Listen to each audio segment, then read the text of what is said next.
भविष्य मालिका पुराण ये एक ऐसी किताब है जो कि आज से 600 साल पहले ही कोरोना वायरस के महामारी के बारे में दुनिया को बता दिया था। 1 जनवरी 2024 में आए जापान के अर्थक्वेक के बारे में बता चुका था और आने वाला तीसरा विश्व युद्ध जो कि एक न्यूक्लियर युद्ध होगा उसके बारे में भी बताता है। आने वाले भूकंप के बारे में भी बताता है जो कि इतना इंटेंस होगा कि कई पहाड़े नदियां बन जाएगी और नदी पहाड़ बन जाएंगे। इस लेवल का डिस्ट्रक्शन होगा। ये किताब भविष्य बताती है कि दुनिया में आगे क्या क्या होने वाला है। भविष्य मालिका के हिसाब से साल 2020 से ही अंत का आरंभ हो चुका है। नाउ जरूरी बात यह है कि भविष्य मालिका और जितने भी पुराण हैं वो अपने आप में बिल्कुल सही है। उनका मैसेज सही है, उनका टीचिंग सही है, उनका हिंट सही है, उनका वार्निंग सही है, इस किताब का इनडायरेक्ट सिग्नल सही है। लेकिन गलत ये हो रहा है कि इस पुराण को गलत तरह से ट्रांसलेट करके कुछ नई चीजों को खुद से ऐड करके अभी के टाइम पर फैलाया जा रहा है। तो आखिर कहां से आया ये किताब? ये किताब 600 साल पहले से ही हमारे बीच में है। लोगों का ध्यान इस पर तब गया जब साल 2020 में कोरोना वायरस ने दुनिया में तबाही मचाया। आज से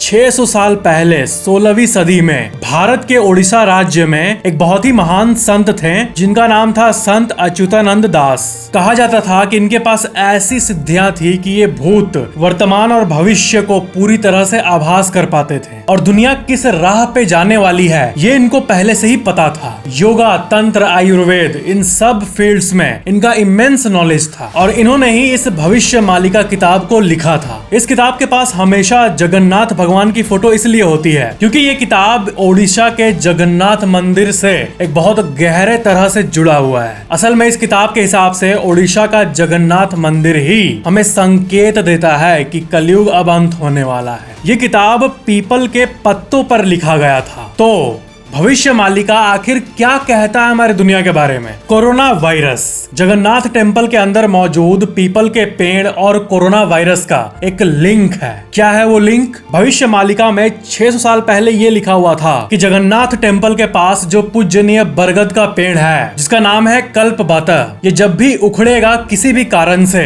तो क्योंकि ये भगवान खुद स्वयं पेड़ के रूप में है तो ये संकेत होगा कि कलयुग का अंत नजदीक है। और ये लिखा गया था कि अगर ये पेड़ उखड़ा किसी भी कारण से तो दुनिया में एक ऐसी महामारी आएगी जिससे लाखों लोग मरेंगे। और हुआ ये कि ओडिशा में साल 2019 के अप्रैल महीने में फैनी साइक्लोन आया और 600 साल पुराना बरगद का पेड़ जिसको 600 सालों तक कुछ नहीं हुआ था, अप्रैल में वो टूट गया, उखड़ गया और ऐसी तरह से डैमेज हुआ जैसा 600 सालों में कभी नहीं हुआ था। और इस घटना के 6 महीने बाद ही एक ऐसी महामारी सच में दुनिया में आ गई जिसने सच में लाखों लोगों की जान ले ली, जिसका नाम था कोविड-19 और ये दुनिया के सबसे डेवास्टेटिंग महामारियों में से एक बना। दूसरा भविष्यवाणी है कलयुग का उम्र कम होना। कोरोना वायरस प्रेडिक्शन के बारे में तो हमने जान लिया। अब जानते हैं कि भविष्य मालिका कलयुग के बारे में क्या कहता है। आप किसी भी ग्रंथ को पढ़ लो, आपको ये पता चलेगा कि कलयुग का उम्र 4,32,000 साल है। पर भविष्य मालिका ने ये भविष्यवाणी किया कि जो कलयुग 4,32,000 साल का होने वाला था वो लोगों के पाप और दुष्कर्म के चलते मात्र 5,000 साल का ही रह जाएगा। अब भविष्य मालिका के तीसरे और सबसे भयंकर प्रेडिक्शन के बारे में जानते हैं, कलयुग का अंत। इस किताब के हिसाब से ऐसी कई चीजें होगी जो कि ये संकेत होगा कि कलयुग का अंत नजदीक है। और आपको याद ही होगा कि थोड़ी देर पहले मैंने आपको कहा था कि भविष्य मालिका ये कहता है कि जगन्नाथ मंदिर ही अंत का संकेत देगा। और वो संकेत क्या है और ऐसा क्यों कहा जा रहा है कि साल 2019-20 के बाद दुनिया का अंत कभी भी हो सकता है? इन संकेतों के बारे में जानते हैं। जगन्नाथ मंदिर के झंडे में आग लगना। इस किताब को लिखे लगभग 600 साल बीत चुके हैं। इतने जनरेशंस आए और गए लेकिन आज तक ऐसा नहीं हुआ कि जगन्नाथ मंदिर के झंडे पे आग लग गया हो। भविष्य मालिका पुराण में लिखा हुआ है कि किसी भी कारण के चलते अगर मंदिर के झंडे में आग लग गया तो ये अंत का संकेत है। लोगों को लगा था कि ये आग लगना नामुमकिन है और 600 सालों तक ये सच भी हुआ।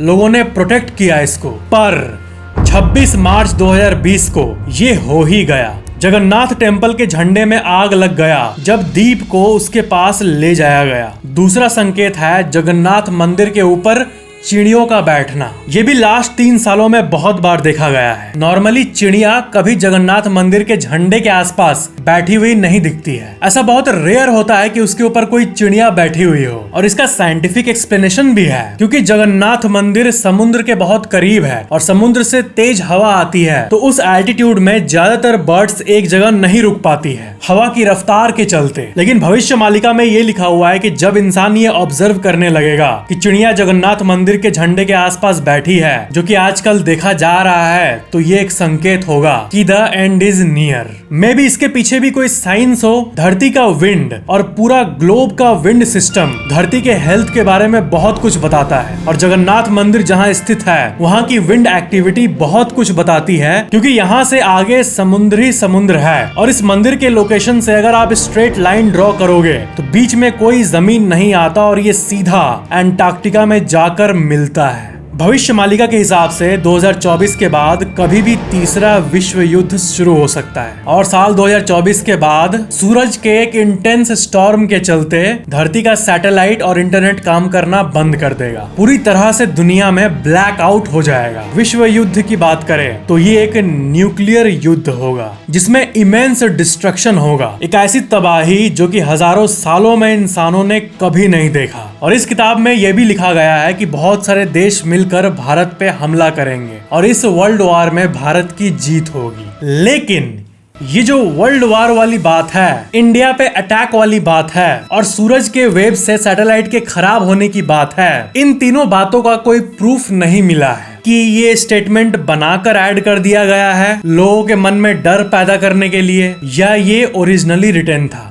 ये अभी भी डिबेटेड है और अनवेरिफाइड है, क्योंकि 600 साल पहले सैटेलाइट या फिर जो भी यंत्र हम बोले इससे रिलेटेड वर्ड उस समय नहीं एग्जिस्ट करता था, और देशों का नाम भी अलग था, कई देश एक साथ थे, इसलिए ये अभी भी डिबेटेड है। लेकिन जो वेरीफाइड है, जो संत अच्युतानंद दास ने सच में लिखा है, वो ये कि साल 2020 के बाद कलयुग का अंत आरंभ हो जाएगा। इस किताब में 3 बड़े भूकंप जो कि साल 2020 के बाद कभी भी आ सकते हैं। सबसे बड़ा अर्थक्वेक ऐसा आएगा कि पहाड़ नदियां बन जाएंगी और नदी पहाड़ के लेवल पे आ जाएगा, अर्थ का एक्सिस टिल्ट हो जाएगा और पूरी दुनिया तहस नहस हो जाएगी, और ऐसे ही कलयुग का अंत हो जाएगा। लेकिन अब आते हैं सबसे इम्पोर्टेंट बात पे। क्या हम इस किताब को लिटरली लें कि हाँ सच में दुनिया खत्म हो जाएगी, या फिर ये इनडायरेक्ट टीचिंग का तरीका है? क्या ये इनडायरेक्ट अवेयरनेस की किताब है? देखो, ज्यादातर साधुओं का अभी भी यही मानना है कि विष्णु भगवान का कल की अवतार आने में अभी बहुत समय है, और कलयुग ओरिजिनली जो डिसाइडेड था 4,32,000 साल का ही होगा। भविष्य मालिका पुराण हमें सिर्फ ये बताती है कि इंसान तुम सुधर जाओ, धरती के क्लाइमेटिक कंडीशंस पे ध्यान दो, महामारियों के लिए पहले से ही तैयार रहो। इस किताब के चलते लोग दुनिया में आने वाले प्रॉब्लम्स का सॉल्यूशन पहले से ही ढूंढ के रखें और दुनिया उन्नति करे, दुनिया में अच्छाई रहे, ये चाहता है ये पुराण, ना कि डर फैलाना। भविष्य मालिका प्रोबेबली संत अच्युतानंद दास का एक प्रयास था जिससे इंसान हमेशा पाप करने से डरे और सही राह पे चले। दुनिया किस राह पे जाने वाली है ये इनको पहले से ही पता था, और दुनिया में किस एक्सटेंट से पाप बढ़ेगी इसका आभास पहले से ही संत अच्युतानंद दास को था, और ये कहना चाहते थे कि सावधान हो जाओ और आपस में ना लड़ो, नहीं तो दुनिया का अच्छा खासा भाग खत्म हो ही जाएगा। और आप इन रिसर्चेज में देख ही सकते हो कि इंसानों की हरकतें और पॉल्यूशन के चलते जो क्लाइमेटिक चेंज नामक आपदा ऑलरेडी आ चुकी है, ये क्लाइमेट चेंज भूकंप, सुनामी और वोल्केनो को भी ट्रिगर करता है, और यही कारण है कि क्लाइमेट चेंज को लेके इतने सारे देश मीटिंग्स कर रहे हैं। क्लाइमेट चेंज के चलते, धरती के सीजन्स डिसबैलेंस होने के चलते धरती का बर्फ गलने लगता है और समुद्र का वाटर वेट बढ़ने लगता है, जिससे धरती के अंदर सिस्मिक एक्टिविटी बढ़ जाती है और अर्थक्वेक्स ज्यादा मात्रा में आने लगती है। मतलब भूकंपों को हम कुछ हद तक रोक सकते हैं अगर इंसान धरती के इकोसिस्टम को बैलेंस्ड रखे, एक्सेस अति ना करे तो असल बात ये है कि कलयुग के अंत में अभी 4,32,000 साल में से 4,26,875 साल बचे हैं एज इन 2024 और विष्णु जी के कल की अवतार आने में अभी बहुत समय है। और जानने की बात यह है कि कलयुग का अंत आते आते गंगा, यमुना और सरस्वती नदी तीनों सूख चुके होंगे। अभी के समय में सरस्वती नदी लगभग सूख चुकी है, यमुना नदी की हालत खराब है, लेकिन गंगा नदी अभी भी अपने यंग फेज में है। अभी के समय गंगा एक एक्टिव नदी है जो कि आज भी अपने फुल फोर्स में है। और वक्त के साथ जब ये तीनों नदी सूख जाएंगे उसके बाद विष्णु भगवान के कल की अवतार का जन्म होगा और कल की अवतार के जन्म होने के बाद ही कलयुग का अंत होगा। इसलिए अभी डरने की जरूरत बिल्कुल भी नहीं है। सुनने में आया कि जब से साल 2024 आया है तब से ये किताब काफी ट्रेंड में है और जब लोग इन भविष्यवाणियों को सुन रहे हैं तो कई लोग डिप्रेशन में आ जा रहे हैं और सोच रहे हैं कि दुनिया इसी साल खत्म हो जाएगी। लेकिन ऐसा मत सोचो, रिलैक्स रिलैक्स रिलैक्स। किसी भी चीज के गहरे मतलब को समझना चाहिए, ना कि लिटरल मतलब को। अब जैसे अगर बागेश्वर बाबा कुछ बताते हैं तो हमें उसका गहरा मतलब जानने की कोशिश करनी चाहिए। जो सीख वो देना चाहते हैं उस पे ध्यान देना चाहिए ताकि आपकी नॉलेज बढ़े। अब वो सीख अगर मिस्टीरियस ढंग से दी जा रही है तो दी जा रही है, ये मैटर नहीं करता। लोगों का नॉलेज बढ़ रहा है, लोग सही राह पे आ रहे हैं, लोगों के अंदर आस्था बढ़ रही है, लोगों के अंदर सत्य, प्रेम, दया, क्षमा आ रही है, ये मैटर करता है। भविष्य मालिका लिखा गया था ताकि लोग और जागरूक हो, गलत काम को छोड़ें, क्योंकि अगर इंसान में वायोलेंस बढ़ा तो एनीवे सब खत्म हो जाएगा। संत अच्युतानंद दास ने सिर्फ भविष्य मालिका ही नहीं दिया था बल्कि पूरी दुनिया को अलग अलग फील्ड्स में बहुत कुछ सिखाया था। लेकिन इनका जो सबसे बड़ा टीचिंग था वो था गॉड के बारे में, यानी भगवान के बारे में, कि आखिर भगवान क्या है। ये इस बात को कहते थे कि जो वर्ल्ड की अल्टीमेट एनर्जी है वो एक ही है और वो है शून्य, यानी जीरो, वॉइड, नथिंगनेस, एम्प्टीनेस। सब कुछ इसी शून्य से आया है और सब कुछ शून्य में ही जाकर वापस मिलेगा। क्या आप शून्य को अनुभव करना चाहते हो तो मेरे साथ सोचो कि इस ब्रह्मांड का सब कुछ गायब हो गया है। आप गायब हो गए हो, आपका फोन गायब हो गया है, आपका रूम गायब हो गया है, पूरा प्लैनेट गायब हो गया है, सोलर सिस्टम गायब हो गया है, यूनिवर्स गायब हो गया है, आप नहीं हो, कुछ भी नहीं है।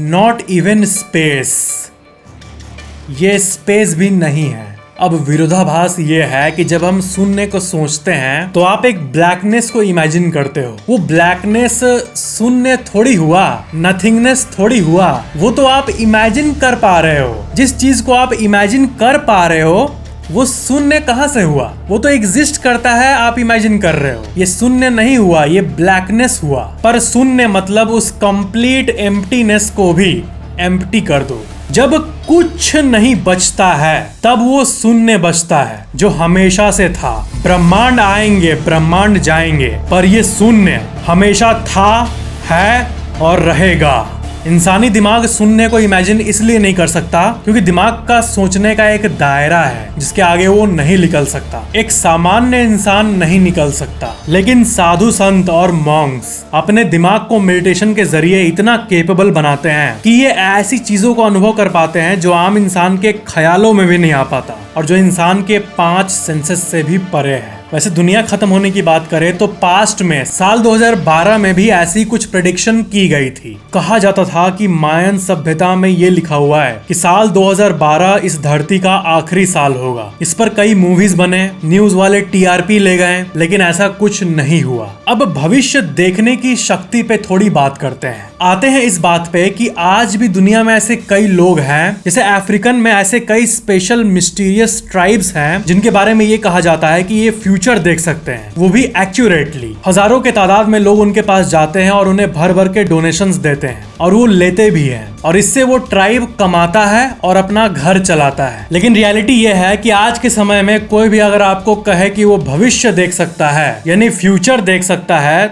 तो वो सरासर झूठ बोल रहा है। संत अच्युतानंद दास और जितने पुराने सेंट्स थे इनके पास ऐसी सिद्धियां थी और इनको पता था सब कुछ, इसलिए उन्होंने अवेयर करने के लिए ऐसी किताबों को लिखा। लेकिन आज के समय अगर आपको कोई आज का इंसान कहे कि वो भविष्य देख सकता है तो ये झूठ है। अगर किसी के पास भविष्य देखने की ताकत आ जाए तो वो 1 महीने के अंदर दुनिया का सबसे अमीर इंसान बन सकता है और जो चाहे वो कर सकता है, जो चाहे वो पा सकता है। स्टॉक मार्केट में ऑप्शंस ट्रेडिंग नाम का एक व्यापार होता है, वायदा कारोबार, जिसमें कॉल ऑप्शन नामक एक कॉन्ट्रैक्ट होता है। मान लो निफ्टी 50 22,000 पे चल रहा है और आपको पता है कि अगले महीने निफ्टी 22,800 पे आ जाएगा, तो 1 महीने में ही वो लिटरली अनलिमिटेड पैसा बना सकता है। एक स्टॉक या इंडेक्स की कीमत X से Y होने वाली है, 22,000 से 22,800 होने वाली है, ये किसी इंसान को पक्का पता है तो वो आज ही 22,800 का कॉल ऑप्शन खरीद लेगा